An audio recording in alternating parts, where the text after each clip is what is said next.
J'ai toujours pensé que je connaissais ma femme, que notre vie était parfaite.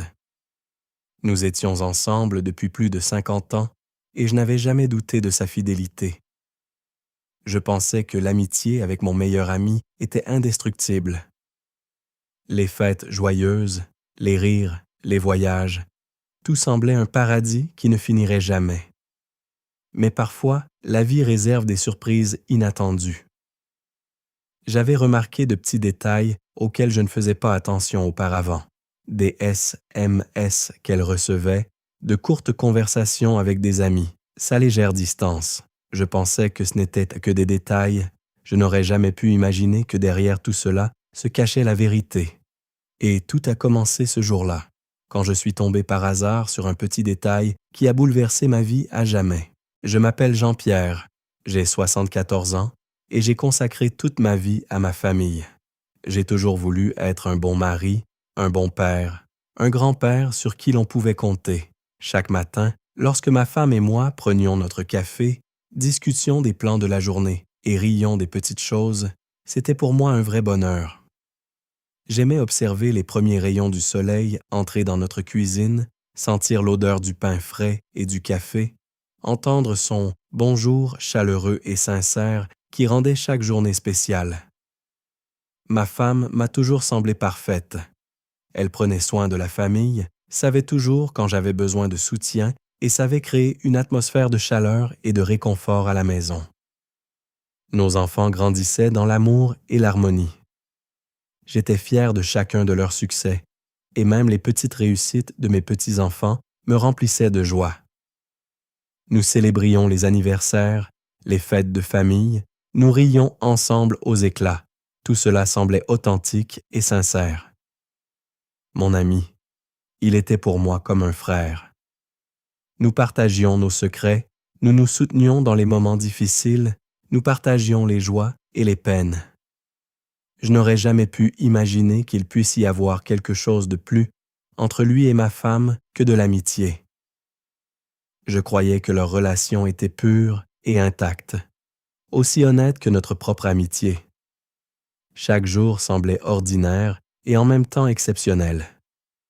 Nous faisions des promenades ensemble, dînions en famille, discussions de nos projets pour l'avenir, rêvions de voyages que nous n'avons jamais réalisés.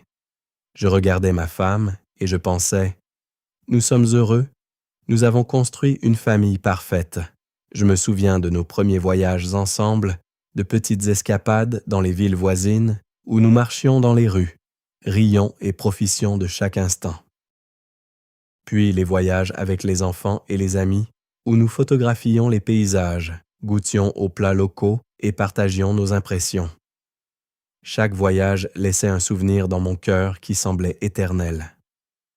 À l'époque, je n'aurais jamais imaginé que tout cela cachait un terrible secret. 46 ans de trahison qui ont silencieusement existé dans notre vie, pendant que je vivais dans ma confiance et mon bonheur. Je pensais que notre monde était immuable, que je voyais la vérité, alors qu'en réalité, tout cela n'était qu'illusion. Je me souvenais souvent des soirées passées en famille devant la cheminée. Les enfants jouaient, les petits-enfants riaient, ma femme nous observait et souriait doucement. Je me sentais un homme accompli, un père et grand-père heureux. Chaque rire, chaque mot de soutien, chaque étreinte créait un sentiment de sécurité, de chaleur et d'amour, et tout cela rendait ce jour où j'ai accidentellement découvert un petit détail qui allait bouleverser ma vie encore plus terrible. Car j'ai compris, 46 ans de mon bonheur avaient été construits sur une vie dont je ne connaissais pas la vérité. Pendant des années, j'ai vécu dans l'illusion que tout était parfait. Mais petit à petit, j'ai commencé à remarquer de petites choses qui me semblaient étranges.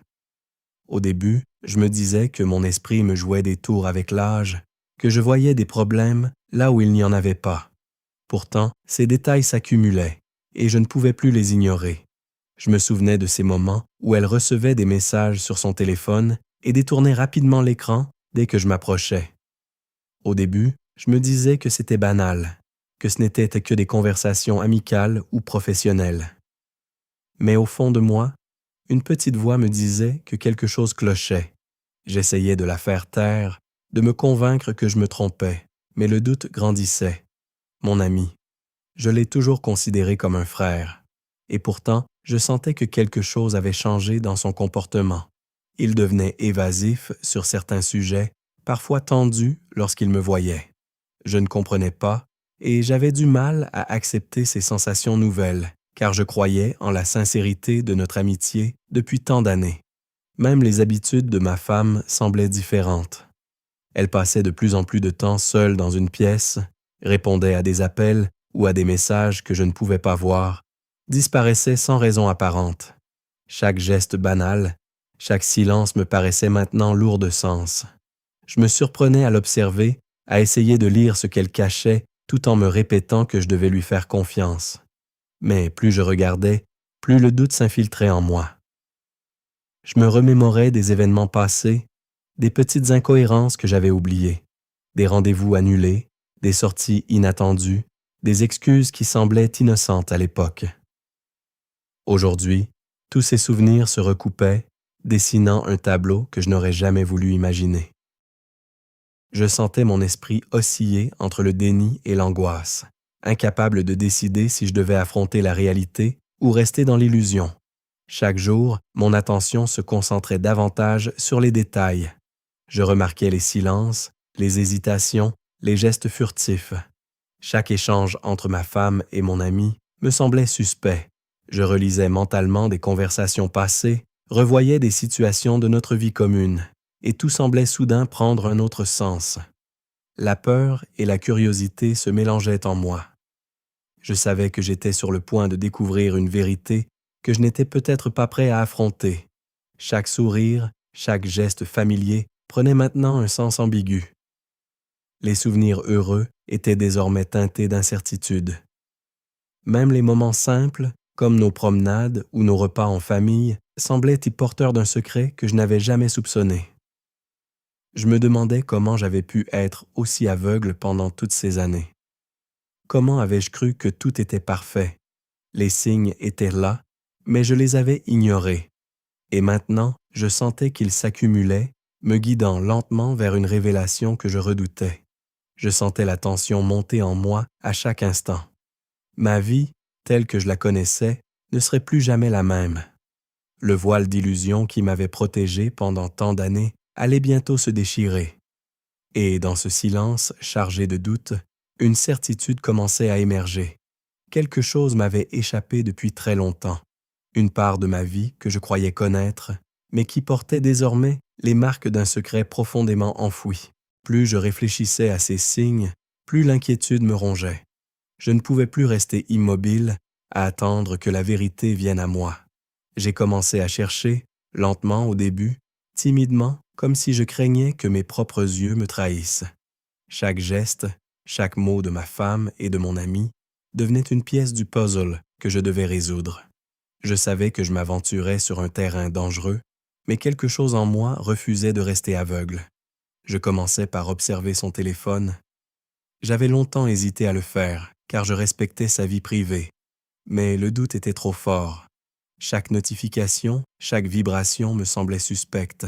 Je remarquais la rapidité avec laquelle elle fermait l'écran, le léger sursaut quand je m'approchais. Je relisais mentalement certaines conversations, des détails que j'avais oubliés, des mots qui, réinterprétés à la lumière de mes doutes, semblaient désormais lourds de sens. Ensuite, j'ai commencé à fouiller nos anciens souvenirs. Les albums photos, les lettres anciennes, les cartes postales oubliées dans les tiroirs. Chaque sourire, chaque mot d'amour sur papier me semblait maintenant ambigu. Était-ce sincère ou simplement une façade soigneusement construite depuis des décennies? Je me sentais trahi par ma propre mémoire, incapable de distinguer ce qui était réel de ce qui n'était qu'illusion. Les conversations avec mon ami prenaient une nouvelle dimension. Je me souvenais de certains moments où leurs regards semblaient se croiser d'une manière étrange, de phrases qui me paraissaient alors anodines, mais qui aujourd'hui me brûlaient d'esprit. Chaque rencontre devenait une enquête.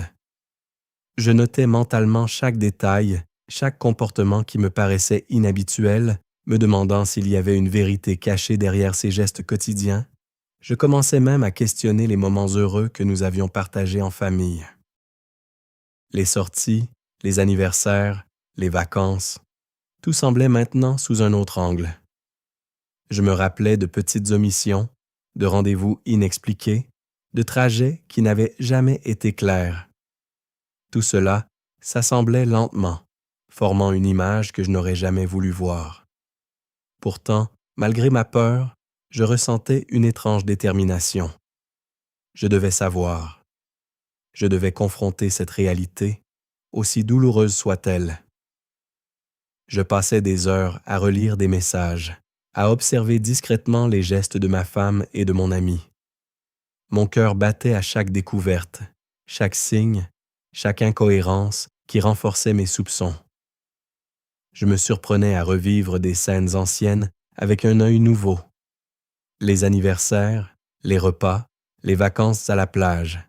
Chaque instant semblait maintenant porter un secret que je n'avais jamais soupçonné.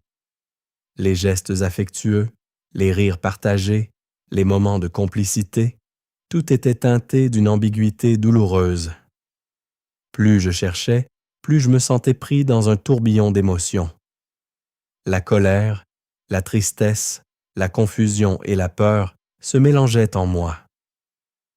Je me demandais comment j'avais pu vivre toutes ces années sans voir l'évidence, comment j'avais pu être si naïf.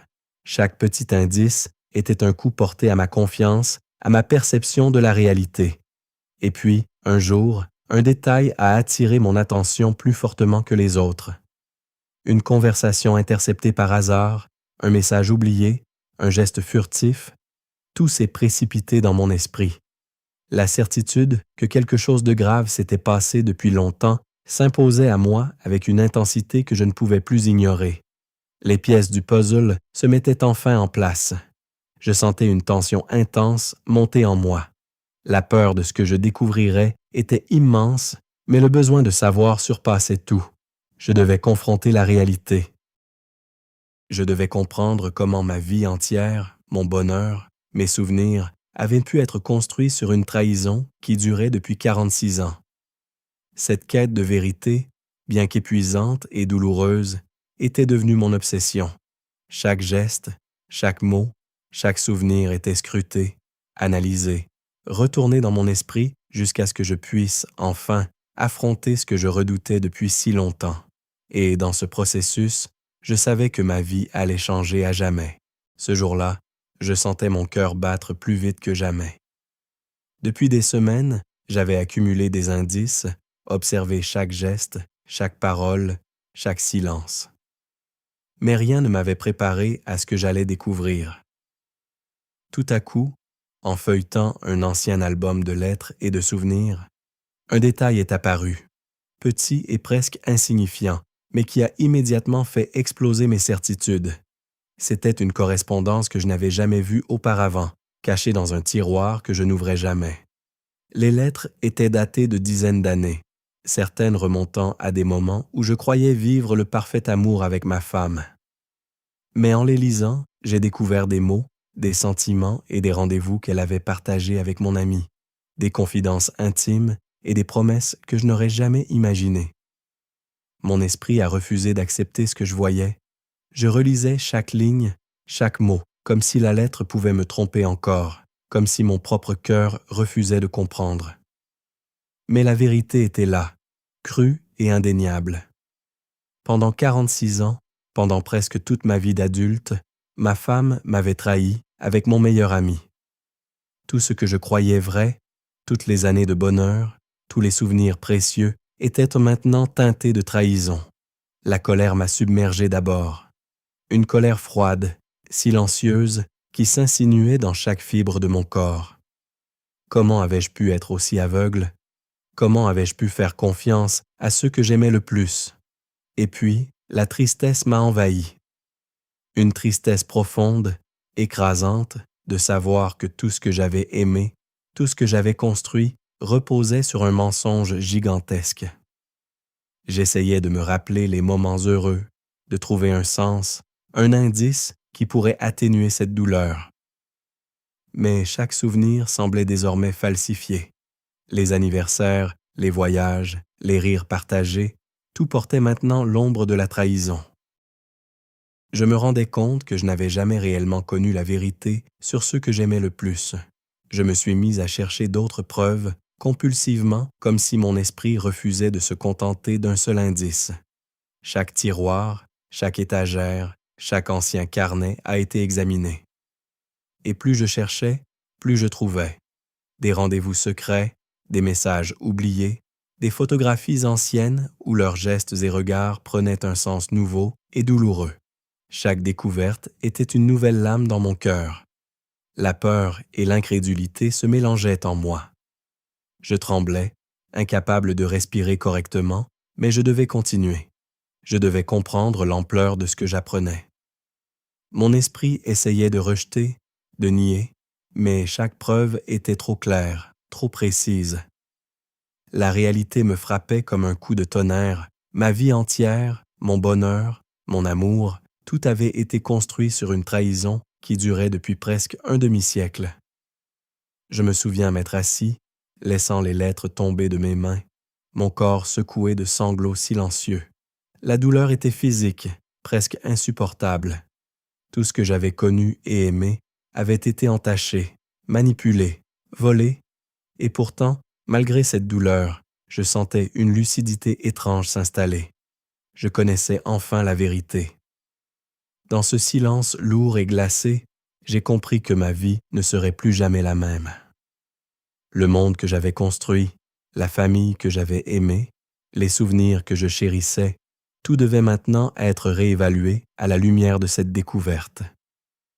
La trahison était vieille de 46 ans, mais pour moi, elle venait de se révéler avec une intensité dévastatrice. J'étais brisé, mais éveillé. La réalité de cette trahison m'a ouvert les yeux sur des décennies de mensonges, et j'ai compris que je ne pourrais jamais revenir en arrière. Chaque sourire, chaque geste, chaque mot des années passées portait maintenant un autre sens. Et moi, Jean-Pierre, je devais faire face à cette vérité, seul et implacable, et trouver la force de continuer malgré tout ce que j'avais perdu. Après avoir découvert les lettres, je me suis retrouvé seul avec mes pensées, incapable de dormir, incapable de parler, incapable de faire semblant que rien ne s'était passé. Tout ce que je croyais savoir sur ma vie, sur ma famille, sur l'amour, venait de s'effondrer en un instant. Chaque souvenir heureux me semblait désormais faux, chaque geste d'affection, un mensonge soigneusement tissé. Je ne savais pas par où commencer pour comprendre l'ampleur de cette trahison. Je me suis assis dans le salon, entouré des photos de famille, des albums, des souvenirs d'une vie entière, et j'ai commencé à tout revoir dans mon esprit. Les anniversaires, les vacances, les moments de tendresse, tout prenait un autre sens. Je me demandais comment j'avais pu être si aveugle pendant toutes ces années. Était-ce la naïveté, la confiance aveugle ou juste l'amour qui me rendait aveugle? La douleur était immense.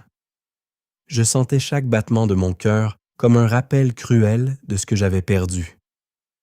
Mais au-delà de la douleur, une curiosité obsédante me poussait à chercher encore, à vouloir comprendre, à savoir tout ce que j'avais manqué. Chaque geste, chaque sourire que je revis dans ma mémoire était désormais teinté de doute et de suspicion. Je ne pouvais plus ignorer l'ampleur de ce qui s'était passé. Je repensais aux moments partagés avec mon ami, ce frère que j'avais toujours cru loyal. Comment avais-je pu ne rien voir? Comment avais-je pu confondre l'amitié avec des signes que je n'avais pas interprétés correctement? Les souvenirs des conversations, des regards et des gestes prenaient maintenant un sens nouveau, douloureux et cruel. L'amertume et la colère s'entremêlaient dans mon esprit, rendant chaque souvenir plus difficile à supporter. Pourtant, malgré cette colère, je sentais une étrange lucidité m'envahir. Je comprenais que je devais faire un tri dans mes émotions, que je devais trouver un moyen de continuer à vivre malgré tout. Les souvenirs ne disparaîtraient pas, mais je devais apprendre à les accepter pour ne pas être prisonnier de la haine et de la douleur. J'essayais de me rappeler les petites joies authentiques, celles qui ne pouvaient pas être falsifiées, même dans ce contexte de trahison. J'ai commencé à réfléchir à ma famille, à mes enfants et à mes petits-enfants. Comment cette vérité affecterait-elle leur perception de leur mère et de leur oncle? Comment pourrais-je protéger ce qui restait de l'amour familial sans céder à la colère et à la haine? Les réponses n'étaient de pas claires, mais je savais qu'il fallait avancer avec prudence. Je me suis souvenu des moments où ma femme me montrait de l'affection sincère, des instants où ses gestes et ses paroles me semblaient authentiques. Même si la trahison était immense, il restait ces fragments de vérité, ces traces de ce que j'avais aimé vraiment. Je me suis accroché à eux comme à une bouée dans un océan de mensonges. Chaque jour, j'analysais ma vie sous un autre angle, essayant de comprendre comment j'avais pu passer à côté de signes évidents. Chaque sourire, chaque geste, chaque parole était désormais passé au filtre de la méfiance et du doute. La réalité de 46 années de mensonges pesait sur moi, mais je devais apprendre à vivre avec, à reconstruire ma perception de la vie et de l'amour. Et malgré le chagrin, je sentais une force étrange en moi, une volonté de ne pas me laisser écraser par la trahison. Je savais que le chemin serait long et douloureux, mais il fallait que je trouve un équilibre entre le passé et l'avenir. Accepter que la vérité était là et que je devais continuer à vivre avec, même si rien ne serait jamais plus comme avant. Ce poids du passé ne disparaîtrait jamais complètement, mais il m'obligeait à réfléchir, à grandir et à comprendre que l'amour et la confiance, même trahis, étaient des expériences qui définissaient ma vie et mon humanité. Et dans cette acceptation difficile, j'ai senti naître une résilience que je ne soupçonnais pas. Après des semaines passées à relire les lettres, à analyser chaque geste, chaque souvenir, j'ai commencé à sentir que je devais faire un pas en avant. La colère et la tristesse étaient encore là, brûlantes, mais je savais que rester enfermé dans ce tourbillon d'émotions ne me mènerait nulle part. Je devais trouver un équilibre, même fragile, entre la douleur et la nécessité de continuer à vivre. J'ai commencé à réfléchir à ce que je voulais vraiment pour le reste de ma vie. 46 ans de trahison, c'était une réalité brutale, mais c'était aussi une partie de mon passé que je ne pouvais pas effacer. Je devais accepter que je ne pourrais jamais changer ce qui avait été fait. La question était maintenant, comment allais-je reconstruire ma perception de ma vie et de ceux qui m'entourent? Mes enfants et mes petits-enfants étaient ma priorité. Je ne pouvais pas laisser cette trahison détruire l'amour familial. Je me souvenais des moments partagés avec eux, des rires, des jeux, des confidences. Ces instants restaient réels et précieux. Ils étaient mon ancrage, ma raison de continuer malgré la douleur. Même si leur mère avait trahi ma confiance, je devais protéger leur innocence et leur bonheur. J'ai aussi commencé à réfléchir à ma propre identité. Qui étais-je après avoir découvert une vérité aussi dévastatrice? Était-ce encore possible d'aimer, de faire confiance, de sourire sans arrière-pensée?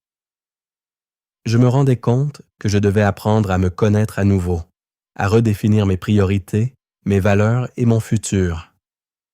La trahison m'avait brisé, mais elle m'avait aussi forcé à regarder ma vie avec des yeux neufs. Les souvenirs douloureux restaient le présent, mais je choisissais désormais de ne pas les laisser contrôler mon quotidien. Chaque matin, je me levais en me rappelant que j'étais encore vivant, que j'avais des enfants et des petits-enfants qui m'aimaient, et que je devais leur offrir le meilleur de moi-même. Même si le passé était marqué par la trahison, l'avenir pouvait encore contenir des moments de vérité et de bonheur authentique. J'ai commencé à m'accrocher à de petites routines qui me donnaient du réconfort. Une promenade le matin, un café en silence, en observant le monde autour de moi, quelques instants de lecture. Ces gestes simples m'aidaient à reprendre le contrôle de ma vie, à sentir que malgré tout, je pouvais encore créer des moments qui n'étaient pas contaminés par le mensonge. La trahison de ma femme et de mon ami restait une blessure profonde, mais je savais que je devais continuer à avancer. La colère et le ressentiment ne feraient que m'enchaîner à un passé que je ne pouvais plus changer. Je devais trouver une manière de vivre avec cette vérité, de l'accepter sans qu'elle ne me dévore complètement. En regardant vers l'avenir, J'ai compris que je devais reconstruire ma propre vie, pas nécessairement avec eux, mais pour moi-même. Les souvenirs heureux du passé pouvaient rester, mais je devais apprendre à les placer dans un cadre où ils ne contrôlèrent plus ma perception actuelle. Chaque jour serait une lutte, mais c'était une lutte que je pouvais mener. Dans ce processus, j'ai découvert une force que je ne soupçonnais pas, une résilience née de la douleur, mais aussi de l'acceptation. Je savais que la route serait longue et que certaines blessures ne guériraient jamais complètement, mais je sentais que je pouvais retrouver un sens à ma vie. Je pouvais sourire à nouveau, même si ce sourire serait différent, plus prudent, mais vrai. Et ainsi, jour après jour, je commençais à reconstruire ma vie, pas en effaçant le passé, pas en oubliant la trahison, mais en choisissant de ne plus être défini par elle.